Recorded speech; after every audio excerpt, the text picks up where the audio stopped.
Bueno, bienvenidos, buenas noches a todos y a todas. Y bueno, yo creo que debemos de decir que es la Semana Grande, Semana de la Cultura de Alcázar. Esta noche nos encontramos un día más de los 15 días, ¿no? Las 2 semanas que hay de Semana Cultural, aunque la primera semana pedí disculpas que no hayamos estado por las circunstancias que saben todos los vecinos, tanto la concejala de Cultura como yo, pues no hemos podido estar en la medida que nos hubiese gustado, ¿no? Hablar de cultura es hablar de Alcázar, es hablar de todos los entresijos de todos nuestros vecinos, ¿no? Y así este equipo de gobierno quiere fomentar lo que es verdaderamente la Semana Cultural de Alcázar, para que todos participemos y podamos estar todos en cada acto y en cada circunstancia que sea cultural, hablando culturalmente para los vecinos de Alcázar. Hoy nos trae aquí la presentación de la 6ª edición del cuaderno de Alcázar. Como bien sabéis todos, también ha sido una apuesta de este equipo de gobierno el que este cuaderno sea hoy una realidad. Apostamos el año pasado, el año anterior, la colaboración del ayuntamiento para que tanto Diego y Pedro y Diego hagan de este cuaderno una realidad. Darle las gracias también a Pedro por la Semana Cultural que nos está trayendo y que con tanto empeño le está poniendo a todos los actos que aquí tenemos culturalmente, y a Diego en sí por el cuaderno que conjunto con Pedro y junto con todas estas personas que colaboran con tus ediciones y con tu narración en este cuaderno, darle desde el Ayuntamiento de Alcázar a todos muchísimas gracias para que esto se haga cada vez más fuerte. Todos estos relatos que cuenta el cuaderno, tanto en esta edición como en otras anteriores, pues son nuestras raíces, nuestra historia.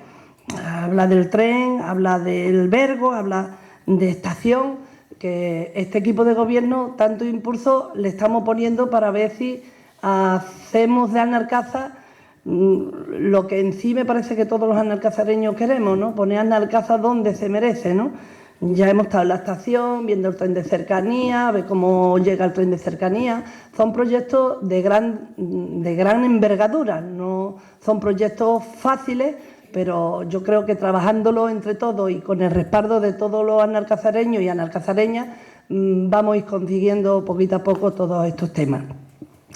Yo le he comentado tanto a Pedro como a Diego que como hay aquí también una narración de lo que es Ramón, también lo he comentado otras veces, pues a ver también cómo podemos, ya que hemos conseguido la financiación para la estatua de la mujer trabajadora, que es la primera estatua que se le va a hacer aquí en Alcázar a un colectivo, ¿no?, de mujeres, pues también en el futuro ve la posibilidad de hacerle también una estatua a Ramón, que todavía está grabado en la retina de muchos de nosotros, de los que estamos aquí, de los que no nos encontramos, de poner en la misma fuente pues esa figura de Ramón haciendo su silla de Enea. Yo creo que será importante poner un borrador sobre la mesa, poner también iniciativas de muchos de vosotros y de vosotras, poner iniciativas en el ayuntamiento que verdaderamente estamos deseando por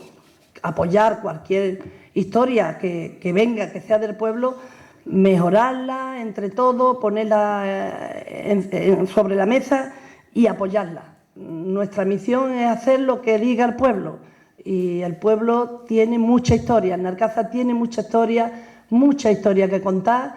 Como veréis ahora en el vídeo local, pues los yacimientos de los molinos de agua, ¿no?, la historia que tiene, pues a ver cómo podemos también retomar todo eso.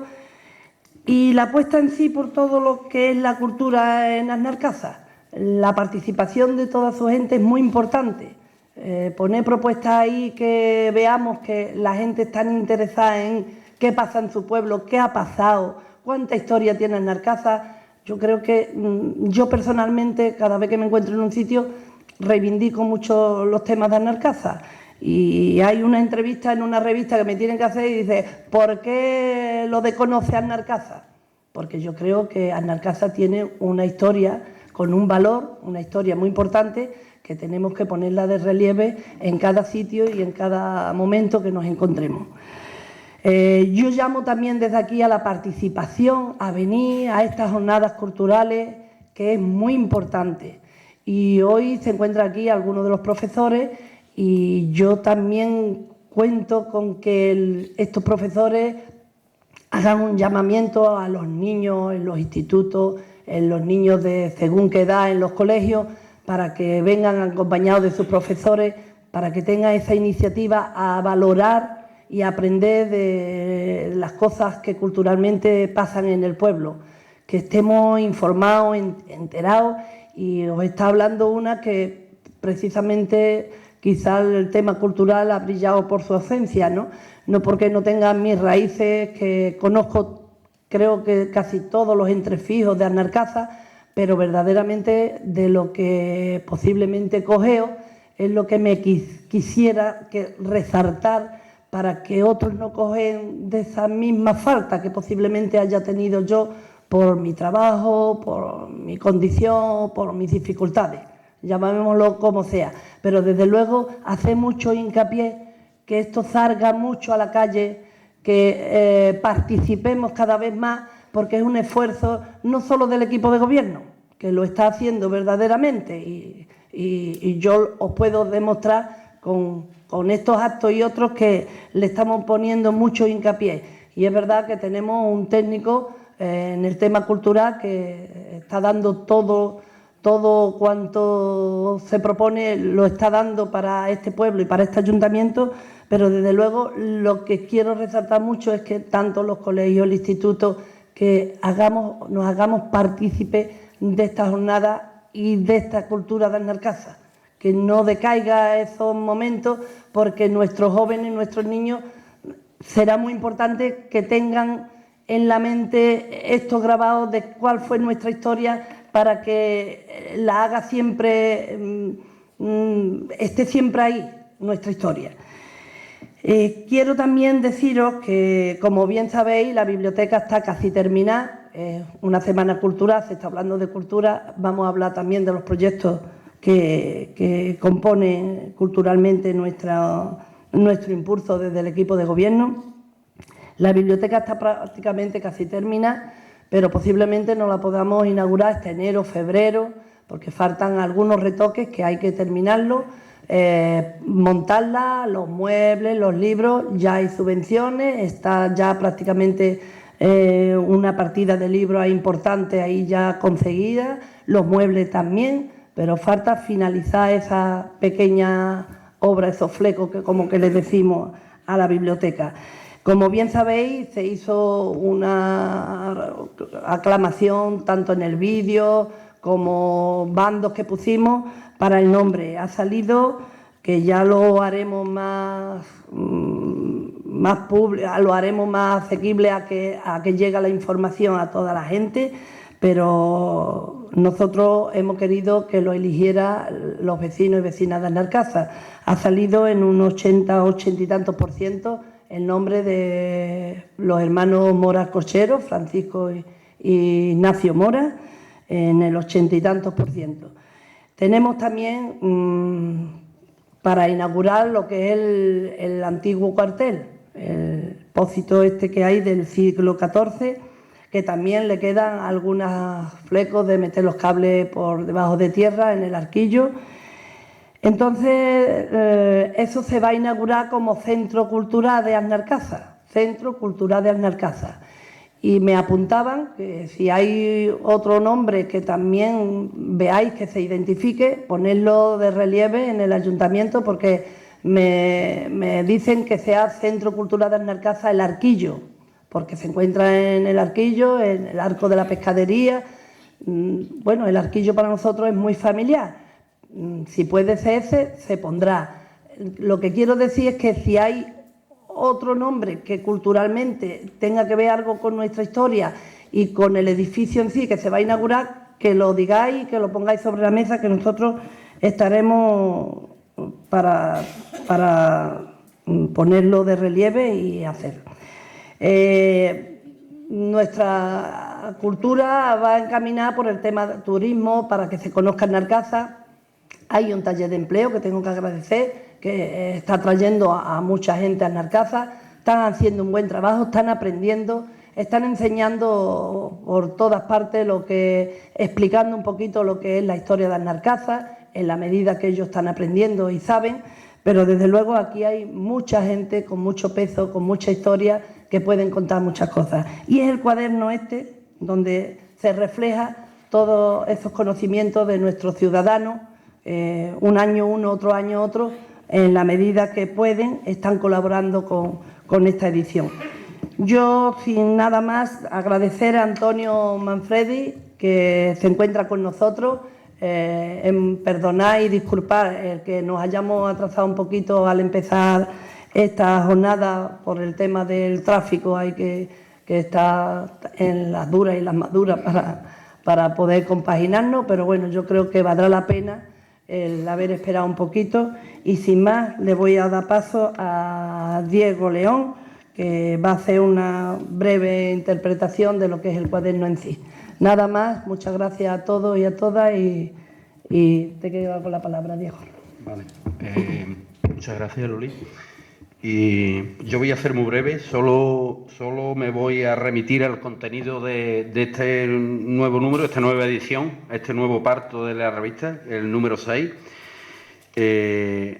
Con lo cual pensamos ya que son 5 años, 6 años de la revista, o sea, con lo cual consideramos que se ha consolidado, ¿no? Si de alguna forma el número 1 fue la ilusión, el proyecto, el número 2 prácticamente lo hicimos con lo que no pudimos poner en el primer número, y los restantes números pues se ha ido consolidando la revista, y hoy, bueno, no está bien que yo lo diga, pero sí a nivel provincial pues de hecho hemos participado en varias mesas redondas y tal, presentando esta revista junto con pueblos como Carmona, Utrera, nosotros, o sea que la revista se ha consolidado a nivel provincial, ¿no? Bueno, pues yo voy a hacer un breve repaso sobre el contenido de la revista y le doy paso a Pedro, que algunos autores van a profundizar aún más en los artículos que han escrito. Entonces, empezar con el capítulo, no podía ser de otra manera, de agradecimientos, ¿no? Agradecimiento a todos los asistentes, como no podía ser de otra manera, al área de cultura del ayuntamiento por apostar una vez más por esta publicación. Por segundo año consecutivo nos subvencionan la revista y estamos enormemente agradecidos a ellos por este esfuerzo que hacen, ¿no? Por supuesto también a los colaboradores y a los autores de los artículos, ya que sin ellos pues, no sería posible la revista, ¿no? Y finalmente a la Asociación Cultural Amigos del Patrimonio por la cobertura legal que le da para que, al ser una asociación sin ánimo de lucro, pues la verdad que nos ahorra un montón de papeleo y prestándole su cobertura legal, como he dicho antes, a la edición de la revista, ¿no? En cuanto al contenido de la revista, pues bueno, pues la revista seguimos en la misma línea que de las otras, como podéis ver, o la habéis visto ya, ahora la podéis adquirir ahí. No tenemos muchos números, por eso le ruego a quien se quiera llevar más de una, que por favor se lleve una para leerla y dentro de 2 días por ahí puede adquirir todas las que quiera. Pero hoy nos han enviado un número muy limitado de ejemplares, ¿no? Sí hemos cambiado un poco la portada, aparece el azulejo que está en la puerta de la epístola de la iglesia, pues hasta ahora siempre ha sido un dibujo a plumilla, pero ahora ponemos el azulejo que está en la entrada de la iglesia por la puerta de la epístola, y la contraportada es una placa que desgraciadamente ha desaparecido de la estación de ferrocarril, que indicaba, que era de la Dirección General del Instituto Geográfico y Estadístico, que indicaba el nivel del mar de la población de Narcaza. Esta placa desgraciadamente ha desaparecido de la estación y tal, y queríamos de alguna forma hacer mención a ella. Bueno, pues los artículos que componen esta revista, nosotros estamos como los cantantes que nuestro último trabajo siempre nos parece el mejor, ¿verdad? Este es el mejor trabajo que hemos hecho. Y bueno, pues hay un capítulo dedicado a la artesanía local, a Antonio Pérez, al que le agradezco su presencia aquí, de un oficio en desuso y desaparecido, solo él que sepamos, sobre los asientos de silla y tal, el tratamiento de la Enea. Y está dedicado a Antonio. Seguimos con otro artículo dedicado a la cultura del vino en Asnalcázar, ¿no? Sabíamos todo, bueno, la gente que estamos aquí ya, que peinamos canas, pues nos acordamos de la cantidad de bodegas que existían en el pueblo, no solo en el pueblo, sino a nivel de la Jarafe, ¿no? Incluso las monedas que se acuñaron en Asnalcázar, hay un reverso de una, que es un racimo de uva, con lo cual da de la importancia de la vid en Asnalcázar, ¿no? Queda una bodega de mosto del albergue y le dedicamos el artículo a esta bodega, ¿no? Después hay un artículo muy entrañable que lo escribe Francisca García Fuente sobre el invidente. Está dedicado a Ramón Er de la Fuente, un personaje tan popular como fue Ramón Er de la Fuente, y ha hecho un artículo entrañable y digno de resaltar. Después hablamos en el capítulo de recuerdos, se habla del mercado municipal de abasto por uno de los habituales de la revista, fundador de la revista con nosotros, que es Justo Navarro, el cual, pues bueno, hace un artículo sobre el desaparecido mercado de abasto. Yo particularmente, hombre, me he emocionado leyendo el artículo por los recuerdos que me traía, como sabéis, por las connotaciones familiares que para mí lleva el tema del mercado de abasto, ¿no? Estuvo mi padre hace más de 25 años y yo también estuve 5 años y tal, y a mí me ha emocionado el artículo. Os pido que lo leáis con detenimiento porque está bastante bien. Luego viene un artículo sobre el Cerro de Buenavista, que también es de un habitual de la revista, de José García Salado, con esa fuerza narrativa que tiene José. Esa fuerza ya la habéis comprobado en artículos como La otra sábana santa o El agua de la fuente. Fueron artículos preciosos, de una calidad tremenda, una calidad literaria tremenda, y hace un pasaje sobre los distintos avatares que ha sufrido el Cerro de Buenavista hasta estar como hoy, ¿no? Posteriormente hay otro artículo que ya se tocó en el número anterior, que es la climatología en Asnalcázar, ¿no? Que ahora Pedro y Antonio Peña profundizarán aún más en ese artículo, ¿no? Creo que es muy interesante, de una cosa muy poco tocada, el tema y ahora ellos van a profundizar aún más en el artículo. Después hay otro artículo que se llama Estación Cinema, lo escribe Antonio Manfredi, que a mí me ha parecido genial también, con una fuerza narrativa tremenda el artículo, y no sé, dedicado a su padre, me ha parecido una lección de vida el artículo, y bueno, él también va a profundizar también el artículo, me parece entrañable y precioso, y os pido que lo leáis detenidamente y despacito, porque vais a disfrutar mucho de él. El personaje, pues bueno, el personaje en esta revista se lo ha dedicado a nuestro entrañable Fuente, personaje tan peculiar como Fuente, con sus 4 libros ya, más el que tiene en cartera y tal, próximo a salir y tal, y le dedicamos lo que es el personaje a Fuente. Una entrevista muy sui generis, pero también está bastante bien, ¿no? La segunda parte de los díremes, que ya no tuvo cabida en la otra revista, que nos hace los profesores de la Universidad de Sevilla, Pedro Cano Ávila y Carmen Martín Gómez, ¿no? Y es la segunda parte para completar. Y finalmente, bueno, he dejado para el final, bueno, el tema de los, no lo tengo aquí porque me lo he saltado, el tema de los viajeros a Indias de Asnalcázar. Nos hemos quedado sorprendidos cuando fuimos al archivo de India, tanto Pedro como yo, nos encontramos a María Belén García López, que ha tenido un tema de lumbalgia y por eso no ha podido venir, pero se comprometió hace 2 horas, nos ha mandado una carta, que te vamos a dar lectura de la carta, que la va a leer ahora Rocío, de lo que nos acaba de mandar y tal. No os podéis imaginar la cantidad de historias de Asnalcázar que hay allí. Vamos, nosotros tuvimos el privilegio de bajar a los archivos, ella nos enseñó todos los legajos en la sesión de contratación de la gente de Asnalcázar, y posiblemente había más de 200 viajeros en Asnalcázar, ¿no? Con la descripción de nombres de cura, de alcalde, de los testigos que tenían que nombrar, del personaje en sí, muy relatado su fisonomía con lunar en el ojo derecho. No existían las fotografías, pues relataba de alguna forma, pues existían como era. La verdad que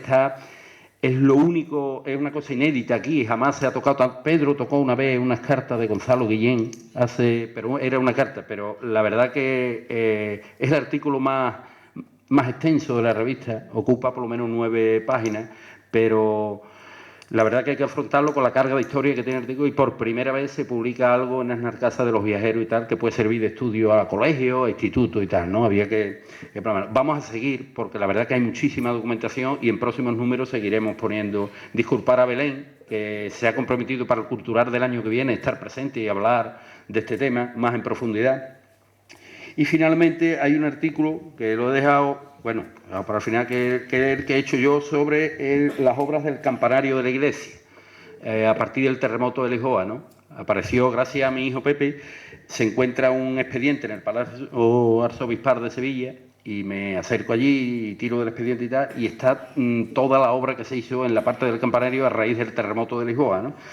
Y bueno, relato una parte para no ser muy extenso, y nos hemos encontrado curiosidades tremendas, ¿no? Como el reloj que allí existía un reloj allí del propio ayuntamiento, nos hemos encontrado muchísimas curiosidades, muchísimas en cuanto a la obra. Y la segunda parte, pues no me dio tiempo de ir más al archivo, en el próximo número pues ya entraré más en detalle de las obras y tal, ¿no?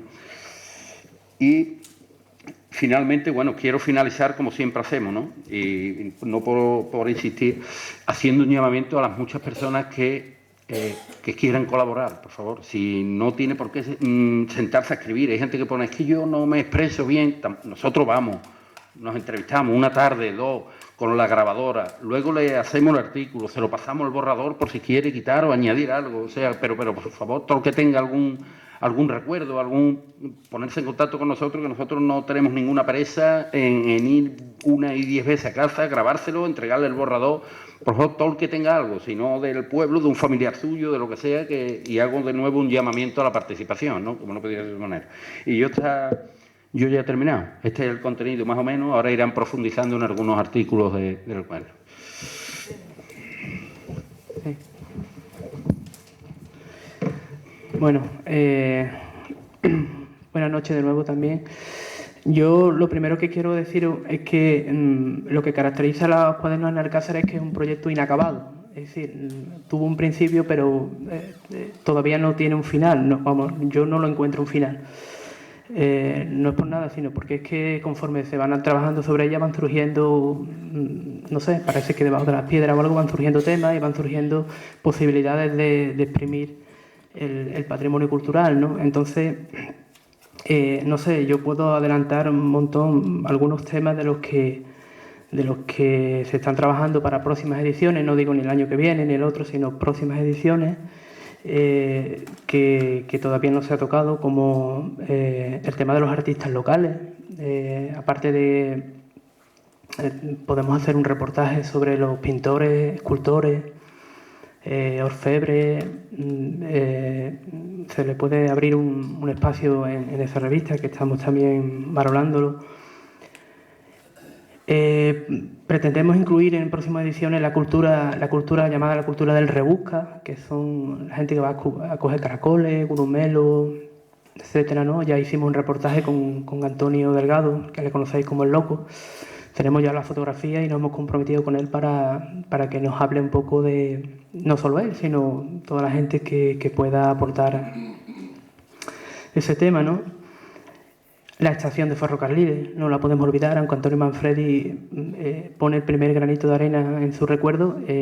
Vamos a contar con testimonios orales de gente del pueblo para que nos hable de la estación, de su recuerdo. Bueno, no en vano ya tenemos también documentación del archivo de Ferrocarriles de Madrid, de cuando inicia la compañía Madrid-Zaragoza-Alicante, un poco el movimiento aquí, pues, pero los archivos son muy fríos y necesitamos pues testimonios de gente de aquí del pueblo, ¿no?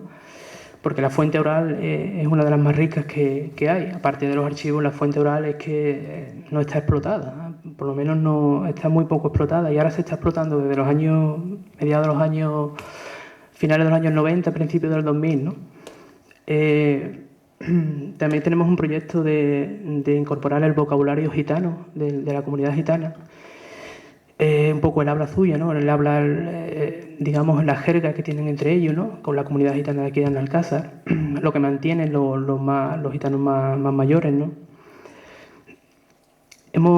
Estamos trabajando también, queremos incorporar el tema del nombre de Alcázar en los textos y en las fuentes árabes del siglo X, XI, XII, hay muchas citas.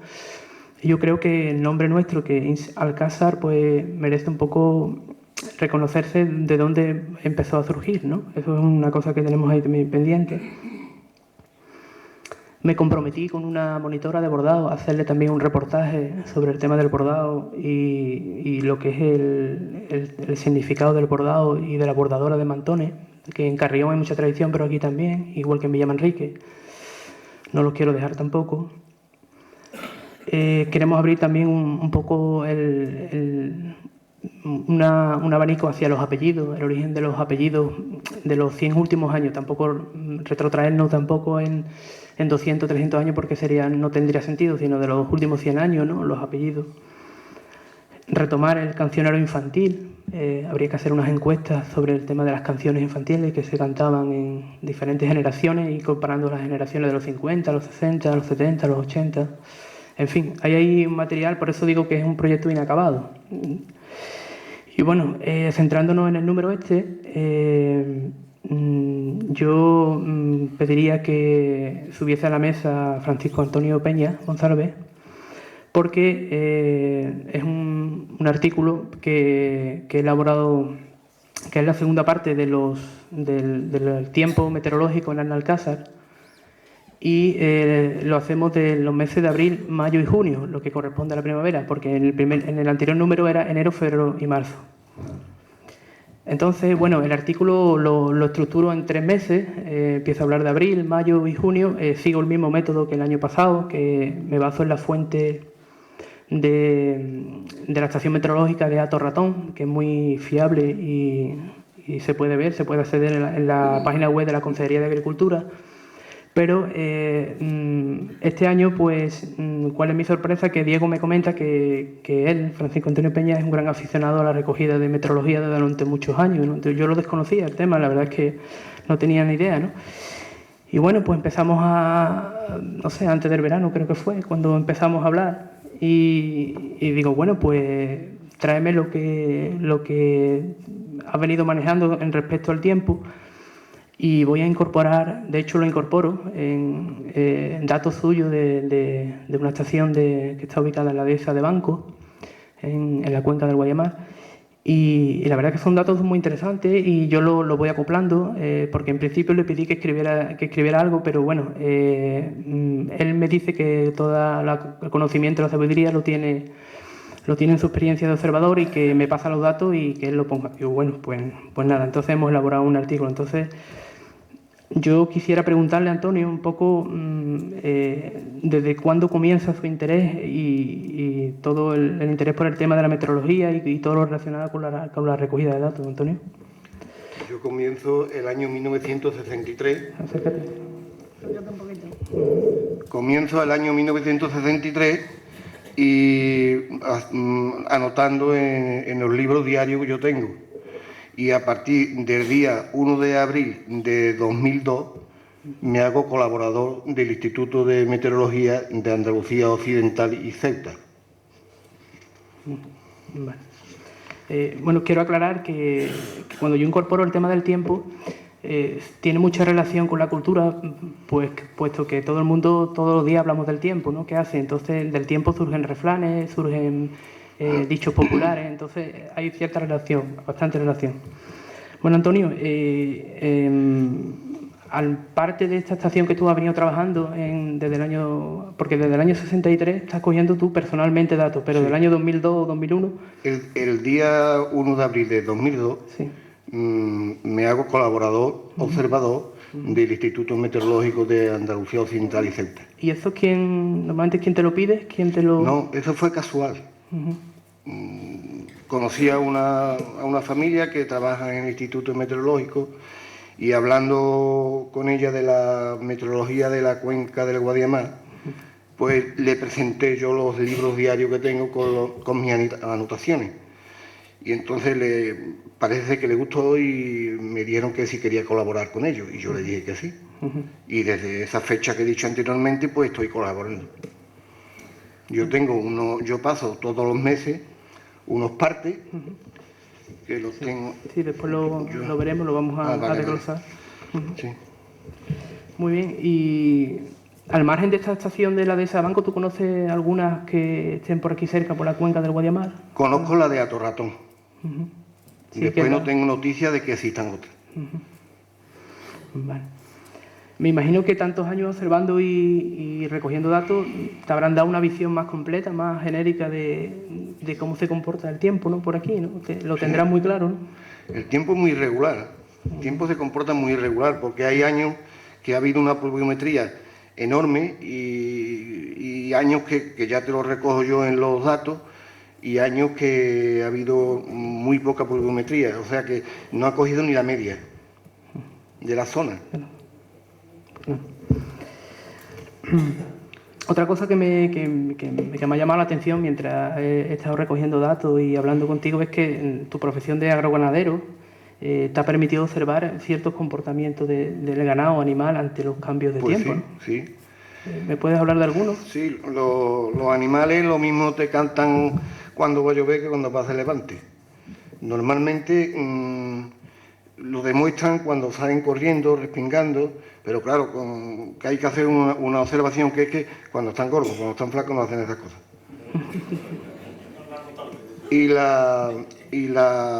Cuando barruntan, me permite la palabra barrunta, el tiempo de agua, normalmente ventean hacia el sur. Y cuando va hacia levante, no ventean.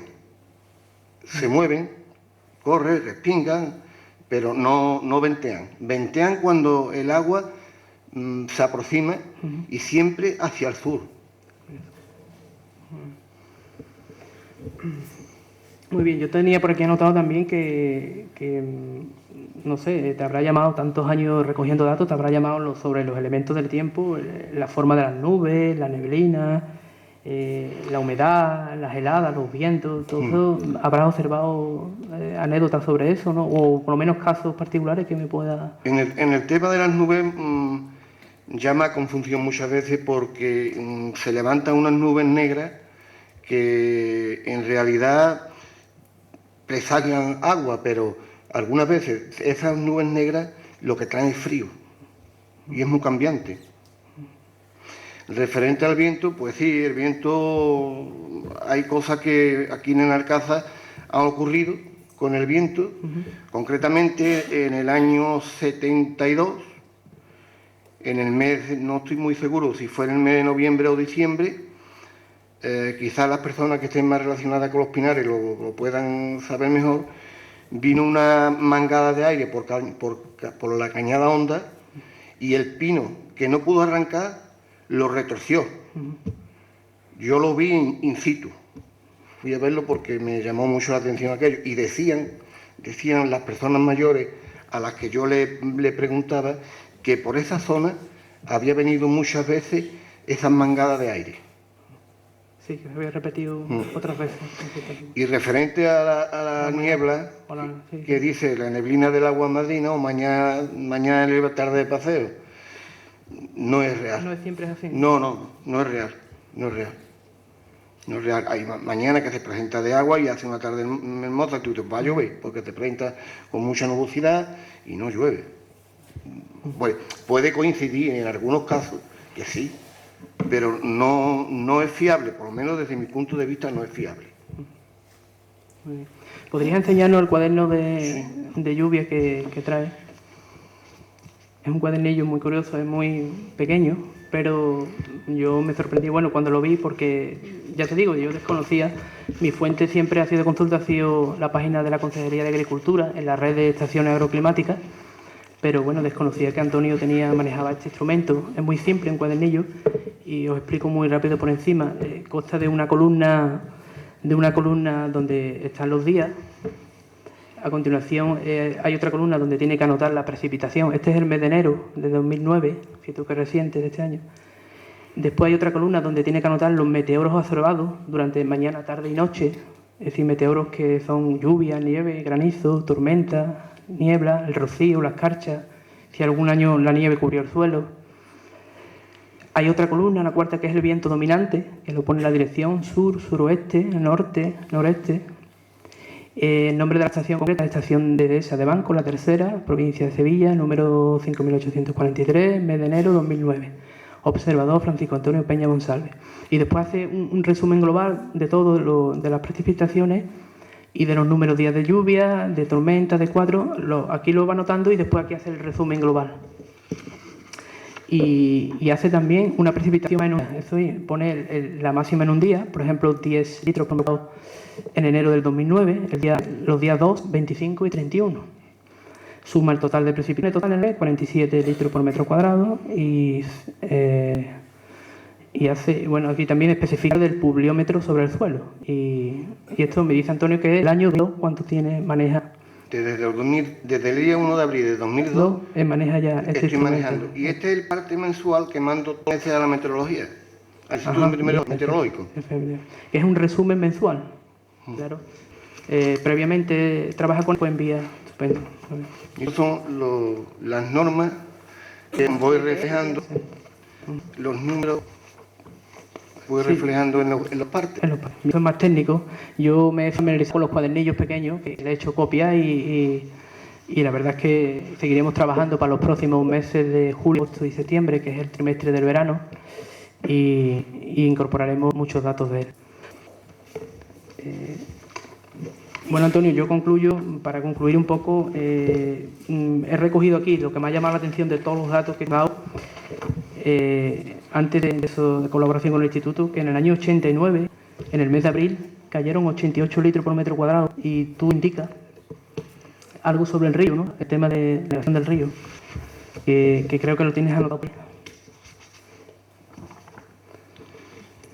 Sí, es que he cogido, he hecho un resumen del año 1989 y 1996 como los 2 años más aguanosos que hemos conocido. Y el 2005. Eso es. Entonces, aquí tengo yo, por ejemplo... referente a abril, mayo, que es lo que hemos tenido. En abril caen 88 litros de agua llenándose el río, que esto es mucho trabajo por el año entero que ha sido muy seco. En la media de la pluviometría, o sea, no consiguió vamos a ver. Estuvo en la media de la pluviometría. Estuvo en la media de la pluviometría. Y solamente cayeron en el mes de diciembre 6 litros. Me refiero a diciembre del anterior, claro. Si este era el 89, estamos hablando del 88. Y entonces costó mucho trabajo de llenar el río. Claro que el río se llena debido a agua de las a las avenidas de la sierra. De la sierra, presente, sí. Después, en mayo, cayeron 24 litros y en junio no llovió, cortando el río el día 25. Es curioso, me llama la atención de cómo anota a pie la observación, que eso es antes de con los cuadernillos de lluvia, y la verdad eso es un poco lo que hemos incorporado en este artículo. Bueno, pues yo por mi parte agradecerte, Antonio, lo que me va aportando. Ya digo que nos quedan del año, pues incorporaremos también más datos, incluso fotografías de algunas inundaciones o algunos periodos secos. Y bueno, yo por mi parte, si no tienen nada más que añadir, Antonio, nos emplazamos a un próximo trimestre, en una próxima revista, y con las cosas que vamos a incorporar. Podéis contar con mi colaboración de todos los datos que tengo desde el año 1993 hasta la fecha. Muy bien, muchas gracias. Muchas gracias, Antonio. Bueno, le tengo que dar paso a Antonio Mafrey Díaz, periodista.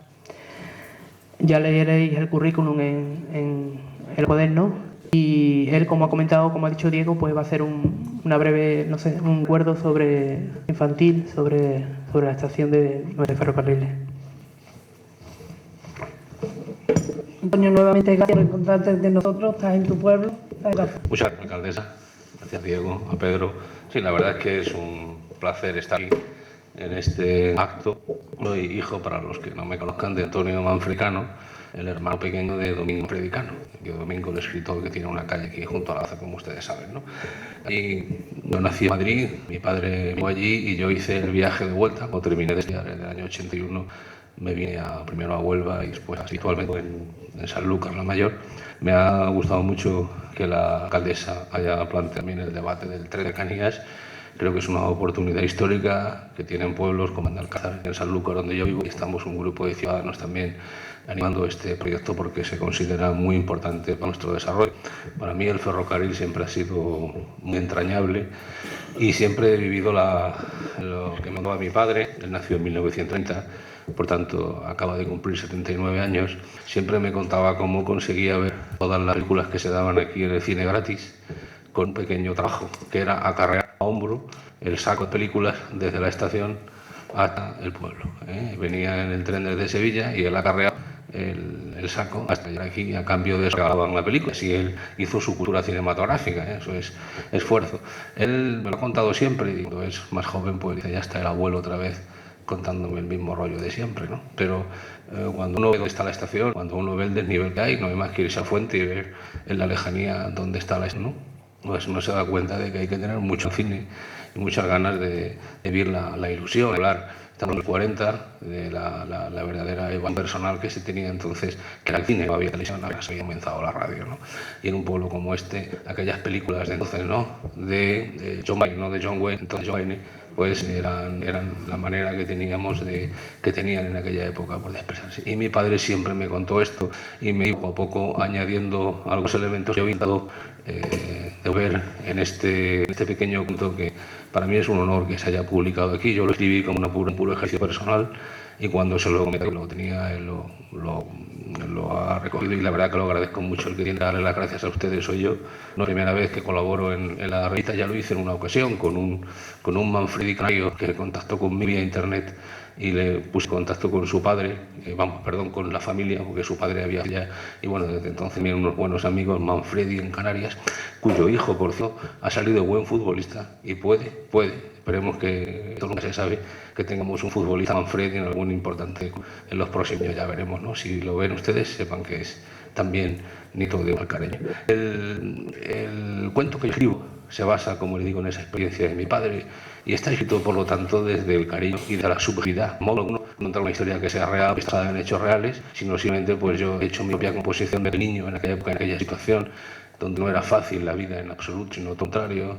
La iglesia quemada, la iglesia fue restaurada años después, fruto del fuego en la guerra civil, con las vidas secretas todavía en muchos casos en ese momento y con el ferrocarril como único punto y de vuelta de aquellas personas que volvían, con la figura del maestro, entre otros, con la llegada del periódico también, con la lectura en alto del periódico porque había muchas más analfabetas y entonces pues alguien leía el periódico, estábamos hablando de que el conflicto de la Segunda Guerra Mundial era latente, como en los cafés estaban los aliadófilos y los germanófilos, cada uno aportando por su historia, sobre todo los germanófilos estaban mucho más enventonados, hasta que el tiempo fue poniendo y al final los aliadófilos fueron los que ganaron la partida. Insisto, es un cuento hecho con cariño, con amor y con fuente de respeto emocional hacia la figura de mi padre, que no tuvo vida fácil y que gracias al esfuerzo y a su trabajo constante, pues entre otras cosas yo puedo estar aquí y sus nietos, mis hijos pueden disfrutar de una vida mejor, que eso es en el fondo lo que importa, ¿no? Y cuando uno escribe de esta manera, en realidad lo que está diciendo pues es gracias por ese esfuerzo,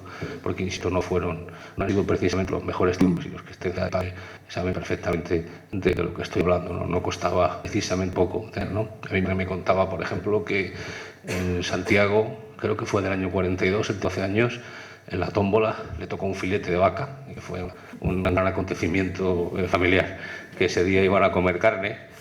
A él le reservaron un poquito, ¿no? Él me recuerda detalles de este tipo, o como pues los miles de nidos que se habían formado en las casonas de la iglesia, que fue arada, y los caminos y las caídas, y problemas que tuvo también, con algunas personas no entendían pues las travesuras de los chiquillos, que en el fondo pues, eran mucho más salvajes de lo que son ahora, ¿no? Hoy tenemos los chiquillos en casa, un poquito estabulados delante de la PlayStation y de internet, que no salgan a la calle, no les vaya a pasar algo. Hace tiempo también era todo lo contrario, ¿no? Los chiquillos estaban todo el día en la calle, de vez en cuando iban a casa a comer, a cenar y a dormir, ¿no?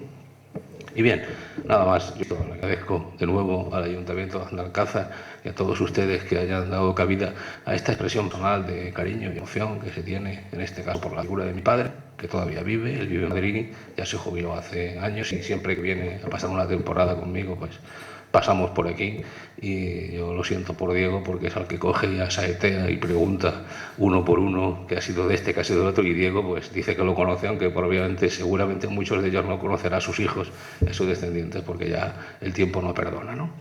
Lo importante es eso, ¿no? Que se están escribiendo historias, y a mí me satisface mucho estar aquí, y nada más. Muchas gracias y espero que les guste y que entiendan ustedes el sentido final que se ha dado a ese cuento. Antonio, darte las gracias, y ha venido bien que recuerden ahora, cuando los vecinos vean reflejado el ferrocarril en el cuaderno. Es una apuesta que tenemos. Ya sabe que ha llegado a Benagazón y a San Lucas, y hace unos días ha estado aquí la delegada. Ya hace 3 años o 4 que también lo dejé planteado en el Plan de Desarrollo Sostenible de la comarca, en el PDS, también está allí. Y bueno, es una apuesta que la última vez que vino el ministro a Sevilla, el ministro de Fomento, pues la consejera dijo las estaciones que pusieran sobre la mesa los pueblos que ya tenían infraestructura como estaciones, y entre ellos, en esa infraestructura, pues contaban con Alcázar. Esperemos que no tarde mucho, para bien de todos, pero ha venido bien el que se refleje esto en el cuaderno para que hagamos ya una visión más totalitaria de que tenemos que traer el tren de cercanía. Gracias, Antonio, por Gracias a ustedes. con nosotros. Bueno, no me gustaría dejarme en el tintero agradecer en el reportaje que hacemos sobre la cultura del vino, las facilidades que nos prestaron, en concreto la bodega del Bergo, y en especial a sus encargados, a Manolo Rodríguez, Nino y a Francisco, pues que se volcaron con nosotros durante el reportaje que se le hizo sobre la preparación del mosto, y desde agosto, creo que de finales de agosto, estuvimos en septiembre, y prácticamente cogimos las primeras copas, sorbos de copa, en noviembre, por ahí. Entonces, a todas horas teníamos el móvil disponible para cuando hubiese un paso de lavado de barriles, del tonelero, recuerdo. Entonces, siempre estábamos en continuamente comunicación. Ellos, por motivos laborales, no han podido acompañarnos en esta mesa. Sí me hubiera gustado hacerle algunas preguntas, sobre todo al Nino, que es el que lleva el peso de la bodega, y a Francisco también. Pero bueno, los disculpo, y ya en otra ocasión intentaremos que contar con más testimonios suyos. Yo también, hay el tema de que hizo alusión Diego sobre el tema de la Enea, que está aquí presente Antonio Pérez. Ambos, tanto Manuel Pedro Cobo como Raúl Tijera, van a venir mañana a dar una conferencia sobre los trabajos tradicionales de la comarca de Doñana. Entre ellos está nuestro pueblo, está Pila, está Villamanrique, está Coria. Y ellos, pues, les emplazo también mañana por si también queréis tener alguna pregunta con ellos. Ellos tampoco han podido venir hoy, y mañana sí estarán aquí en una jornada más de la Semana de la Cultura. Yo sí pediría que Francisca García pudiese también acompañarnos en esta mesa, aquí al lado mía, y no sé, nos plasmar algunos recuerdos también de su colaboración sobre Ramón Mora, Ramón de la Fuente.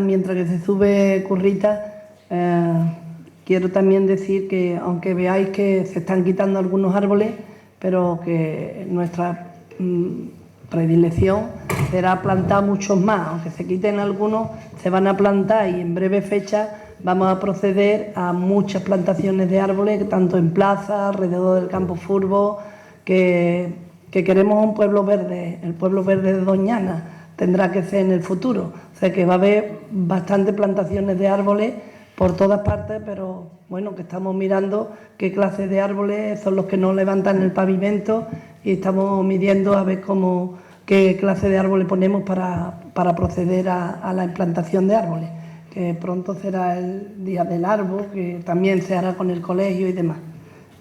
Vamos a ver, Pedro, presenta a Currita, a nuestra amiga. Bueno, yo creo que no tiene presentación. Ya le digo, en este proyecto inacabado, pues siempre ha habido algún tema relacionado con la fuente, Y yo me acordé de ella, pues no sé, siempre algunas veces charlamos y eso, y un día sacó el tema de Ramón. Ramón Mora, un personaje muy simbólico de aquí de Alcázar. Muchas generaciones no lo conocimos, entre ellas la mía. Y ella, pues, no sé, le piqué un poco y, digamos, entre comillas, le obligué a que investigara sobre, o recogiera algunos datos sobre Ramón, ¿no? Desde su particular punto de vista, ¿no?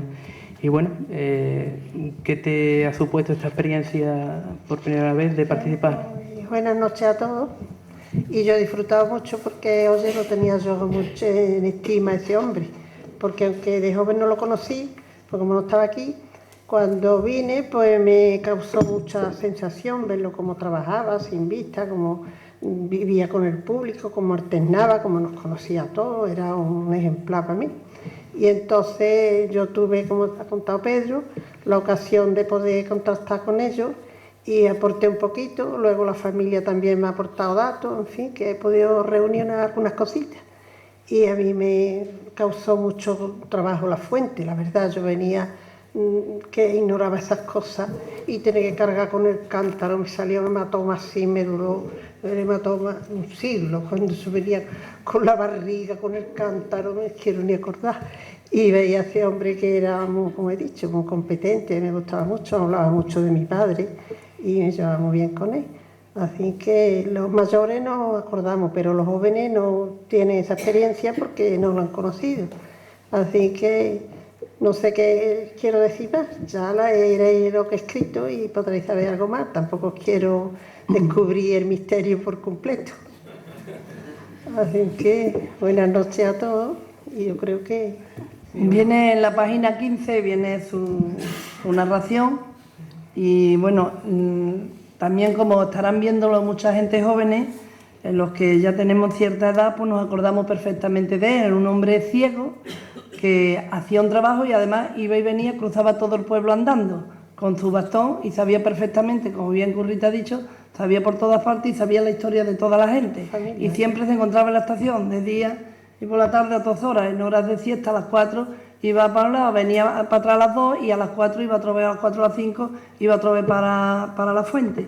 Yo creo que es un personaje que tenemos que hacerlo ver y recordar porque vale la pena que gente como esta pues estén ahí al frente de nuestra memoria. Gracias, Currita. ¿Tiene más preguntas? Bueno, yo no tengo más cuestión, sino que ella pues ha utilizado nuestro sistema muchas veces, que es el papel, el lápiz y la entrevista, ¿no? Muchas veces para colaborar en esta revista no hace falta, bueno, saber redactar un artículo, sino también hay que sacar lo más jugoso de cada persona, ¿no? Bueno, yo me gustaría también decir que uno de los artículos, la segunda parte del hallazgo de los dirhem de época andalusí, una de las autoras estuvo con nosotros la semana pasada, Carmen Martín Gómez, es ella. Tampoco ha podido estar hoy aquí porque, claro, creo que tenía alguna conferencia en el Museo Arqueológico de Sevilla. Pero Pedro Cano Ávila, el otro autor, que también está de viaje ahora en Siria o en Damasco, creo que es en Damasco, esta Delegación de Cultura ha hablado con él y lo hemos comprometido también para un próximo ciclo cultural, para que nos detalle también, nos haga un detalle más del hallazgo del tesorillo de dirhemes Mirales que se conservara en el Museo Arqueológico y que está expuesta en una de las salas. Entonces, el profesor Pedro Cano Ávila, pues si no pasa nada lo tendremos en un próximo encuentro cultural. Y pues yo quiero ahora también dar paso a la lectura o al escrito que nos envió María Belén, que por motivos de salud pues no nos ha podido acompañar, pero ella ha hecho un texto muy bueno, vamos, muy resumido de lo que es la aportación de los emigrantes de Alcázar en el siglo XVI a la villa de la villa de Alcázar a América, a las Indias, ¿no?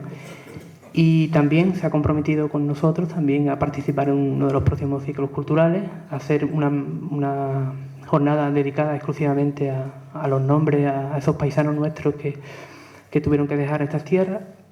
Algunos pues no volvieron, otros volvieron y algunos pues dejarían su rastra allí en América, ¿no? Y bueno, Rocío Ballesteros va a hacer una lectura de lo que Belén pues nos ha enviado hoy y volver a reiterar su disculpa de no poder acompañarnos esta noche. Rocío. Buenas tardes. Dice, ilustrísima señora alcaldesa, estoy un poco ronca. Señora concejal de Cultura, estimados compañeros y casi paisanos de la villa de Aznalcázar. Ante todo, mi más afectuoso saludo para el pueblo entero de Aznalcázar, esa bonita localidad en la que tengo algunos familiares lejanos, muchos amigos y algunos paisanos que la eligieron como residencia y en la que siempre se sintieron muy bien acogidos e integrados. Quiero presentar mis excusas por no haber podido acudir a la presentación de este número de la revista, en la que va incluido un artículo mío, pero por motivos de salud me han impedido estar hoy ahí con vosotros y pasar una agradable velada cultural, al tiempo que saludaros personalmente. Permítanme que me presente. Mi nombre es María Belén García López. Soy natural de Pilas, aunque vivo en Sevilla, ciudad a la que me trasladé por motivos de estudio y en la que me instalé definitivamente por razones familiares y de trabajo. Pertenezco por oposición al cuerpo facultativo de archiveros y bibliotecarios y siempre he ejercido mi profesión en el Archivo General de Indias, sitio en que llevo 37 años.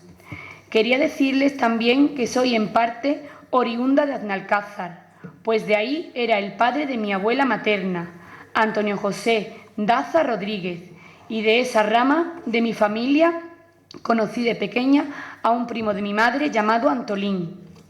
Con el artículo que se incluye en la revista, inicio una colaboración que me propusieron dos buenos amigos, Diego León y José Pedro García, a los cuales estoy muy agradecida por haberme brindado la oportunidad de dar a conocer una importante fuente para la historia de vuestro pueblo como es la de Pasajeros a Indias, uno de los fondos más importantes de la sección tercera, Contratación del Archivo General de Indias.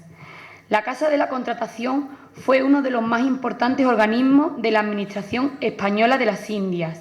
Sus orígenes se remontan al inicio mismo del descubrimiento de América, pues ya en la preparación del primer viaje de Colón hubo 3 funcionarios destacados por la Corona de Castilla para la organización y control de todo lo que en él se llevaba y de lo que luego se traería a la vuelta. Este fue el germen de la Casa de la Contratación, que se crea en Sevilla en 1503 y se le dota de sus correspondientes ordenanzas. A ella correspondería en adelante y durante casi 3 siglos la organización y control de todo el tráfico comercial y de pasajeros con las Indias, al que sería tribunal para todas las cuestiones civiles y penales derivadas de dicho tráfico o surgidas durante los viajes. También fue escuela de pilotos y personal dedicado a la navegación e importante centro de estudios geográficos y científicos. A partir del descubrimiento y primeros viajes y desde que los castellanos empiezan a instalarse en las Indias, la Corona de Castilla tuvo especial cuidado con las personas que pretendían pasar allí y se reguló minuciosamente las condiciones que debían reunir. No es cierto que a las Indias podían pasar los delincuentes que querían redimir sus penas. Esta falsa afirmación, muy manipulada por la leyenda negra contra la colonización española de América, parte del hecho de que en el primer viaje de Colón el pueblo de Palos fue obligado a saldar una deuda pecuniaria con la Corona de Castilla, con la aportación de una carabela y de la correspondiente dotación de marineros, pero no eran delincuentes ni se vaciaron las cárceles, era solo una contribución en especie para el pago de la deuda. En la regulación del flujo migratorio hacia las Indias se tuvo especial cuidado, en primer lugar, en que solo fueran personas de religión católica, cristianos viejos y no judíos ni moros, ni sus descendientes.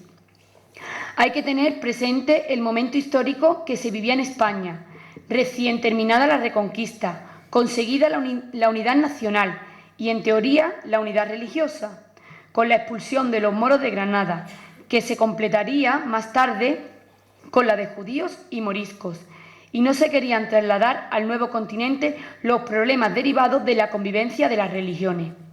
Tampoco podían pasar los gitanos, en este caso por cuestiones sociales, pues esta raza que no estaba integrada y se la quería evitar por su especial forma de vida y su vagabundeo. Además, los que pasaban debían tener acreditadas buenas costumbres y una profesión u oficio, y no haber estado incursos en procesos penales ni inquisitoriales.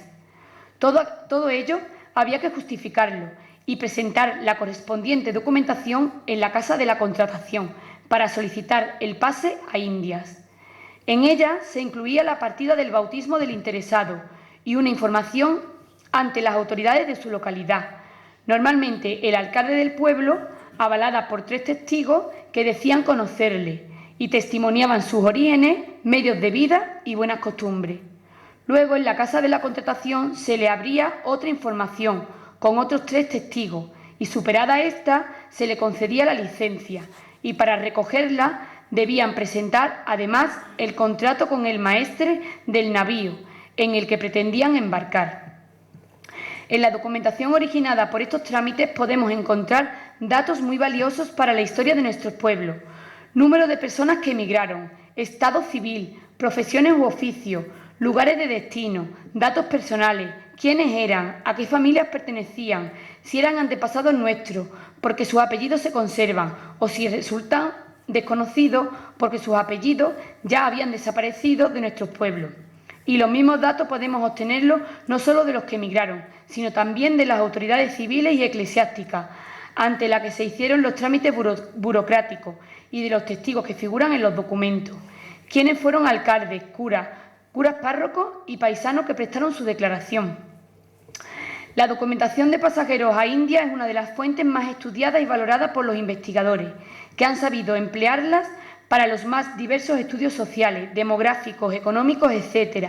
Pero para nuestra historia local tiene un valor añadido, que es el sentimiento de lo nuestro, de lo que a esa parte de la historia de España han aportado nuestros pueblos, y de la proyección humana y de nuestra forma de vida y costumbres hacia tierras tan lejanas, más allá de nuestra frontera. Por todo ello, quiero agradecer la oportunidad que se me ha brindado de colaborar con este estudio para dar a conocer estas fuentes de vuestra historia local y reiterar mi compromiso de continuar con el mismo en sucesivas publicaciones. Mis saludos cordiales para todos y muchas gracias. María Belén García. Gracias, Rocío, por esta colaboración tan estrecha que está teniendo siempre con nosotros. De nada.